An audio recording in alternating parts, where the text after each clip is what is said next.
in the heart of the city, Nairobi Railway City is envisioned as a transit-oriented development with integrated commuter rail, bus rapid transit, and pedestrian infrastructure. It will feature a multi-purpose arena, conference facilities, hotels, and retail spaces, aiming to establish Nairobi Railway City as a vibrant, round-the-clock business and entertainment hub. It will also include an innovation and knowledge district for tech startups and research and development hubs.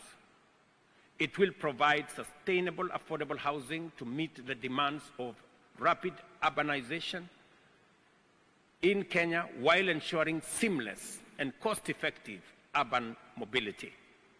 This project is set to transform our capital city and create 10,000 employment opportunities at its core. I am informed that the Nairobi City Investment Facilitation Desk will be available today and throughout this forum to plan site visits and one-on-one meetings to address inquiries and support investment opportunities. Allow me to say three final things. By way of, positioning Africa, and more specifically Kenya, in the investment space. We have been deliberate in stabilizing our economy and making sure that there is predictability for investors and for people who want to venture into our continent. Being a democratic country, being a country based on the rule of law, and ensuring that every investor is assured of security of their investment, and ensuring that we have a stable economic space. We have, over the last 2 years, provided a predictable and stable economic environment where you can not only invest, but you can also repatriate your profits or your investment at will, anytime, without any difficulties.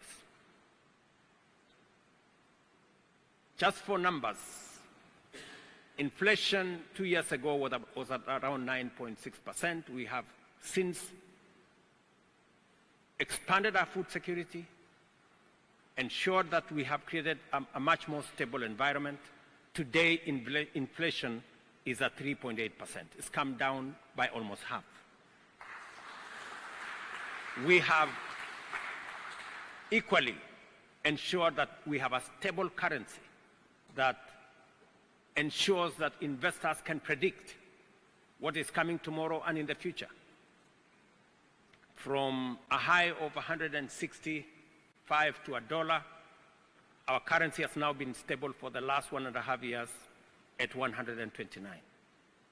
We have also built sufficient reserves for any investor who wants to repatriate their profits or repatriate their investments.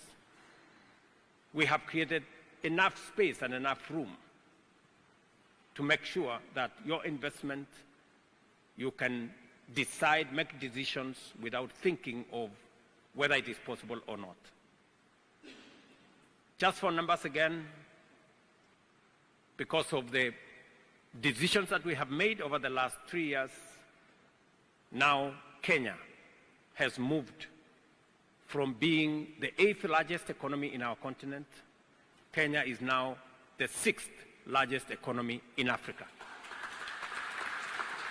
This is numbers given to us by the IMF, and I'm sure some of their staff are in this room. That gives you the confidence that you are investing in a space, and this is the experience we want to share across the continent, so that this should not just be happening in Kenya, it should be happening across Africa. And we are working with colleagues in the framework of the Africa Continental Free Trade Area to make sure that the experience in Africa is uniform. Let me also say this, that as we do that, we are also looking at how do we do more with what we have so that we create a much more predictable environment in our continent. Sometimes when you try to look for solutions from outside, when the solutions are inside, you fail because you are looking for solutions in the wrong place. It is the reason why some of the programs using innovative and creative means, you can always find solutions that stabilize and create opportunities for investment, both locally, for local investors, and also for foreign investors. I will give you 3 examples. Number 1, in our housing program, as I told you earlier, we decided that we are going to mobilize local resources. After we have mobilized local resources, there is also an opportunity now to securitize those local resources so that even investing members of our society, whether they are local or foreign, can also have an opportunity to leverage on the resources that we have put together so that we can also create investment opportunities. Social infrastructure, no control over. A case in point is when there were cuts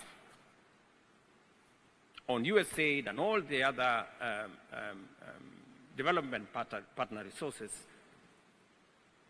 it was necessary for us to think outside the box. So we decided in Kenya that we're going to move away from that. We are going to do this using locally mobilized resources. Today, we have moved people on health insurance from 7 million in 2 years to 24 million homes. Again, using locally mobilized resources, mobilized resources. But we have also created opportunities. For those health equipment. Now we are creating investment opportunities for manufacturers. We've sat together with the manufacturing community. And instead of us buying all this equipment, whether they are MRIs or CT scans, all this equipment, whether they are MRIs or CT scans or other equipment for hospitals, we've now agreed with them that you bring your investment, and everybody has found an ecosystem that makes sure that even in social services like health, we have created investment opportunities so that public and private can come together for the betterment of society and for a win-win outcome. Those of us looking for social services, we get. Those of you looking for investment opportunities, you have a chance. That is the kind of innovation that we are working with the private sector to make sure that we do this together. Let me conclude by giving you one final example. Our roads infrastructure was suffering cash flow and challenges in making sure that we do more on the road sector. We decided to securitize our assets, the assets that we have. And we raised $1.3 billion using our local assets. Not debt on government. We didn't have to carry it on our balance sheet, but it is doing the job for which those assets were intended. Again, working with the private sector, and we are now going to be listing some of those bonds in the Securities Exchange so that other investors can also have a bite of the cherry and come to the party. As we do our roads, there is also investment opportunities across.